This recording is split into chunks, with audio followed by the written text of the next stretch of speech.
Y cuento en vivo y a todo color y me da muchísimo gusto que estés con nosotros el doctor Eduardo Sosa Tinoco, que es geriatra, médico internista, maestro en salud pública y envejecimiento, y está también compartiendo su talento con el INGER, Instituto Nacional de Geriatría.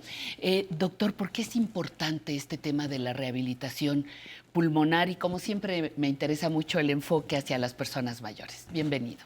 Gracias, Pati. Muchas gracias por la invitación. Es un gusto estar aquí con ustedes. Qué bueno. Y pues como has mencionado, la rehabilitación pulmonar pues ha estado como en boca de todos. Se ha estado mencionando mucho sí. por esta crisis en la que estamos. Y es pues un tipo de intervención muy importante para ayudar a recuperarse de las personas que desarrollaron esta enfermedad. Y en personas mayores también cobra mayor relevancia si ya tenían enfermedades previas, ¿no? Sobre todo problemas pulmonares previos. Porque a veces nos han dicho que entra el virus, pero que se estaciona en diferentes partes del cuerpo. ¿Los pulmones son una zona favorita? ¿O por qué tendría yo que, después de la COVID, rehabilitarme? Es pues el sitio del cuerpo más afectado en la mayoría de los casos. Okay. Pero como mencionas, hay casos graves en los que pues hay repercusión en otros órganos, ¿no? En el corazón, en el cerebro, los riñones, el hígado. Pero como es una infección respiratoria de entrada, pues es lo que más suele afectarse y las personas son donde tienen más síntomas persistentes. Ok.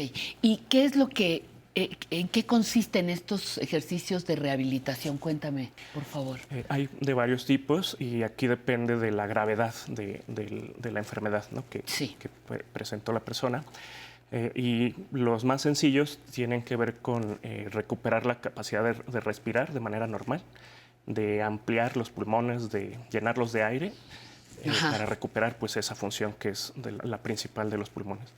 Pero en formas más graves de la enfermedad, la rehabilitación pulmonar incluye otro tipo de intervenciones, ¿no? Ejercicio aeróbico, por ejemplo, ejercicio para fortalecer los músculos y otro tipo de estrategias dependiendo la gravedad del caso. Alguien que ha hecho ejercicio, digamos, toda su vida, que nadaba, que corría, que hiciera, no sé, tai chi, ¿se ve afectada de la misma manera una vez que el virus entra al cuerpo?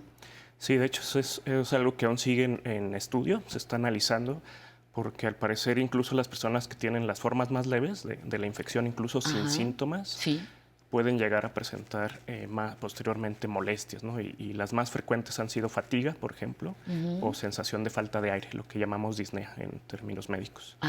Y eso es algo que sí nos ha llamado la atención, como en personas previamente sanas, deportistas, con una capacidad pues muy elevada, pueden llegar a presentar estas molestias. Oye, y hablas de fatiga. Una de las cosas que oigo con mucha frecuencia es que la gente se siente muy cansada, que incluso ya superada la enfermedad, dicen hay un momento del día en que se me acaba la pila, ¿no? Así es. ¿Qué es lo que pasa? ¿Qué ataca de mi cuerpo que tengo ese cansancio?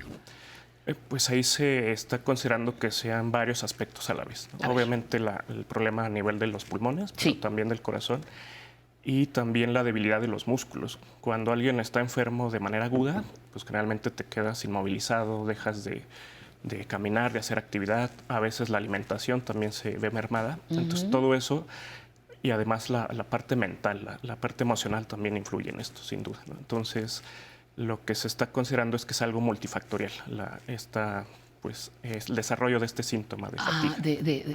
Y en algún momento cuando compartíamos antes de empezar a hacer esta charla, me hablabas de la diferencia entre cansancio y fatiga.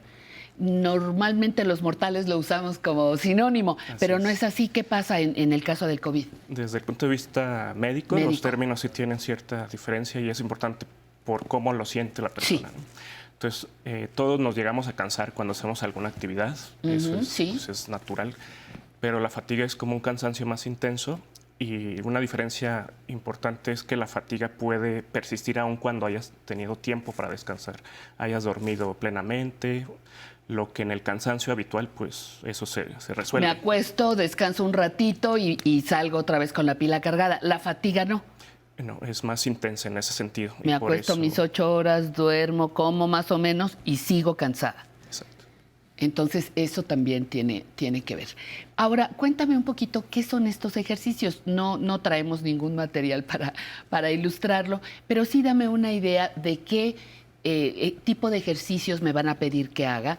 Y algo que es muy importante, ¿requiero de supervisión médica?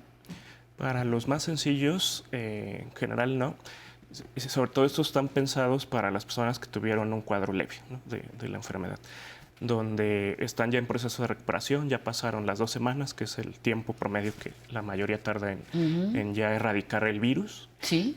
Y entonces estos ejercicios básicos son para mejorar la ventilación y la capacidad de introducir aire. Entonces consisten en hacer respiraciones despacio y profundas y exhalar despacio también. Eso pues varias veces al día. Esos son como los ejercicios más sencillos. Hay otros que ya dependiendo los síntomas de la persona y el daño específico se van como pues individualizando, ¿no? Hay algunos que ayudan a que las secreciones puedan como liberarse y sean más fáciles de expulsar. Y también si hay como intolerancia al esfuerzo, es decir, que te sientes muy cansado, muy fatigado con actividades que previamente hacías sin ningún problema. Sí.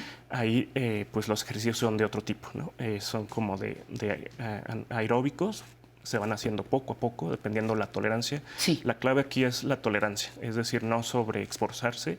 De hecho, si sienten alguna molestia, como que les falta el aire más intensamente, sienten mareo, les duele el pecho, ahí se recomienda pues detenerse. Sobre todo en los casos donde los síntomas son más intensos, la falta de aire, la fatiga muy intensa, lo ideal sería pues sí acudir con especialistas en rehabilitación pulmonar o en medicina de rehabilitación en general, porque como te comentaba, en algunos casos no solo la parte pulmonar se altera o se afecta. Claro, claro. Oye, doctor, ¿y cómo voy a saber cómo quedaron mis pulmones? ¿Cómo sé si tuvieron un daño pequeñito, muy grave, si tengo, bueno, el oxígeno, que hay que traer oxígeno, pues eso ya es más que evidente, pero ¿cómo puedo determinar el grado de daño en mi pulmón? Hay unas pruebas que se llaman pruebas de función pulmonar. Los expertos en eso son los especialistas en fisiología pulmonar. Y algunas están diseñadas pues para ver cómo está tu capacidad cardiopulmonar. Un ejemplo es una prueba que se llama de caminata de 6 minutos, que consiste en que caminas durante 6 minutos a lo más rápido que puedas, caminando sin correr, y se está monitorizando al mismo tiempo tu oxigenación, tu ritmo cardíaco y tus síntomas. Y eso nos da una idea de pues, en qué condición estás. Hay otras para medir la capacidad de los pulmones para introducir aire y para sacar aire, que son, por ejemplo, la espirometría. Hay otras que nos ayudan a determinar cómo está la función del intercambio gaseoso de oxígeno y de otros gases, ¿no? Y es una prueba que se llama de difusión de monóxido de carbono. Entonces, ese tipo de pruebas pues, se indican dependiendo los síntomas de la persona, la temporalidad de cuánto tiempo ha pasado desde que enfermó agudamente. Y esos son los estudios de función pulmonar. Tenemos otros estudios de imagen, como está la tomografía, etcétera. En realidad hay una batería amplia que se ajusta dependiendo cada caso. De lo de cada caso, porque a lo mejor yo mortal digo, pues me saco una radiografía y ya saben cómo estoy, pero no se mide solamente cómo se ve, sino cómo entra el oxígeno y cómo no. Oye, ¿y estos ejercicios tendría yo que mantenerlos durante cuánto tiempo? A lo mejor alguien lo puede hacer en su casa, ¿no? Muy cómodamente ahí, desde casa, pero hay otros que me imagino exigirán ir a alguna clínica o algo. Háblame un poquito de esa diferencia, por favor. Pues se deben empezar paulatinamente a tolerancia. Sí, es importante. Es importante. Y pues generalmente los programas en promedio pueden durar 4 semanas, un mes, a veces más. La idea es que la persona recupere pues su capacidad previa, eso es lo que se busca, ¿no? Y eso pues la persona se va a ir dando cuenta. Y por otro lado, la realidad es que el ejercicio físico siempre nos es útil para todos, aunque no tengamos una enfermedad o estemos en proceso de recuperación. Entonces, muchos de estos ejercicios podrían hacerse ya de por vida para mantener la salud y la capacidad física. En este caso pulmonar. Es un buen pretexto. Exacto. Es un buen pretexto. Oye, y dime algo que también se me hace muy importante. El Instituto Nacional de Geriatría, ¿cómo me apoya en esto de la rehabilitación pulmonar? Bien, pues se diseñaron algunos materiales informativos que pueden consultar en la el sitio página web. Es un folleto de ejercicios, son los más básicos, estos que te comentaba, dirigidos a quienes tuvieron un cuadro leve. Y la verdad es que han habido muchas otras instituciones que han estado pues, generando este tipo de materiales de apoyo. Si visitan el sitio del Instituto Nacional de Enfermedades Respiratorias, ahí verán materiales, el Instituto Nacional de Rehabilitación, incluso en Teletón también. Y en los canales de YouTube institucionales también hay como varias series de videos, pues porque luego es mejor pues ver cómo se hacen, ¿no?